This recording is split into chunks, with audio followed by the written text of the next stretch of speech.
ஐயா வணக்கம் ஐயா.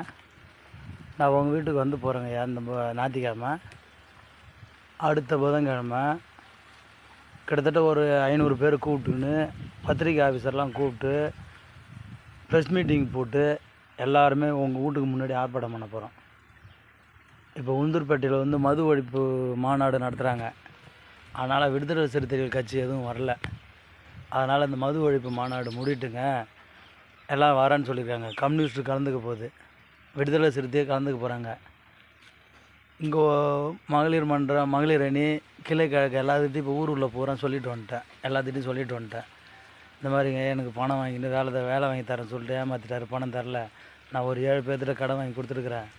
கடன் கொடுக்கல, என்னால் கடன் தொல்லை தாங்க முடியலன்னு எல்லாத்துட்டையும் சொல்லிட்டேன். அதனால் பெண்கள் எல்லாருமே வராங்க. உங்கள் வீட்டுக்கு முன்னாடி அடுத்த புதன்கிழமை ஆர்ப்பாட்டம் பண்ணுவோம். அது இப்போ நான் உங்ககிட்ட பேசிட்டு போகலாம், இதை சொல்லிட்டு போகலான்னு பார்த்தேன். என்னால் கடன் தொல்லை தாங்க முடியல. அதனால் நானே ஒரு 60-70 பேர் கூப்பிட்டுன்னு உங்கள் வீட்டுக்கு முன்னாடி வந்து ஆர்ப்பாட்டம் பண்ண போகிறோம். இப்போ ஞாயிற்றுக்கிழமை நான் வந்து போயிட்டேன். ஆனால் நான் உங்ககிட்ட தகவல் கொடுத்துட்டு வந்ததால் நீங்கள் கிளம்பி போயிட்டீங்க. யாரும் ஆள் இல்லையா கேட்டேன் நான் அண்ணன்.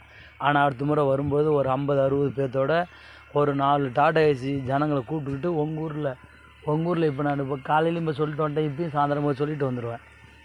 உங்கள் ஊரில் பூரா பேர்த்திட்டு சொல்லிவிட்டு உங்கள் ஊருக்காரங்க எல்லாத்தையும் கூப்பிட்டுன்னு வந்து பத்திரிக்கை ஆஃபீஸுன்னு பத்திரிக்கைக்காரர் ஒரு நான் 2-3 பேர்த்திட்ட சொல்லியிருக்கிறேன். அவங்களும் வருவாங்க. வந்து அப்புறம் நான் முன்ன எப்படி கலெக்டர் ஆஃபீஸில் எப்படி மண்ணெண்ணெய் போராட்டம் பண்ணோம் அதே போல் நடக்கும் உங்கள் வீட்டுக்கு முன்னாடி. இது ஊரேறிய பேப்பர் நியூஸு, பத்திரிக்கை நியூஸ்லாம் போகும். அது என் கையில் ஒன்றும் இல்லை சாமி. என்னால் கடன் தொல்லை தாங்க முடியல. அதனால் நான் அதை தான் செய்ய போகிறேன்.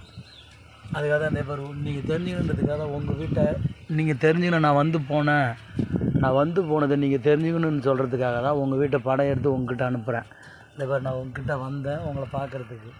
ஆனால் நீங்கள் யாரும் ஆள் இல்லை. நான் அதனால் திரும்ப நான் மறுபடியும் போயிட்டு அடுத்த புதன்கிழமை வருவேன்.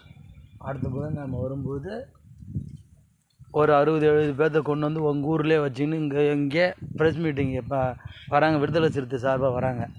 எல்லோரும் நான் வந்து ஆர்ப்பாட்டம் பண்ண போகிறேன் சாமி. அப்போ தான் வந்து நான் தீக்குழி போராட்டம் உங்கள் வீட்டுக்கு முன்னாடியே மண்ணெண்ணெய் எடுத்து வந்து கொளுத்திக்குவேன். இப்போ மண்ணெண்ணெய் பார்த்த உள்ள பேக்கில் இருக்குது. மண்ணெண்ணெய் எடுத்துன்னு தான் வந்திருக்கிறேன்.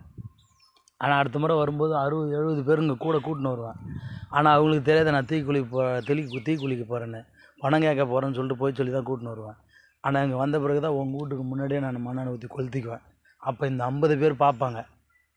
இந்த 50 பேர் பார்த்த உடனே அப்புறமா தான் தெரியும் சட்டத்தை நீங்கள் விலைக்கு வாங்கிட்டீங்க. ஆனால் ஒன்றால் ஒரு உயிர் போகுதுன்னாக்கா எந்த அரசு உனக்கு பாதுகாப்பு தருதா இல்லை செத்தவனுக்கு பாதுகாப்பு தருதான்னு பார்ப்போம். அந்த 50 பேர்த்துக்கு முன்னாடி உங்கள் வீட்டுக்குள்ளேயே வந்து தான் கேட்டை திறந்துட்டு அப்படியே கொளுத்திக்குவேன்.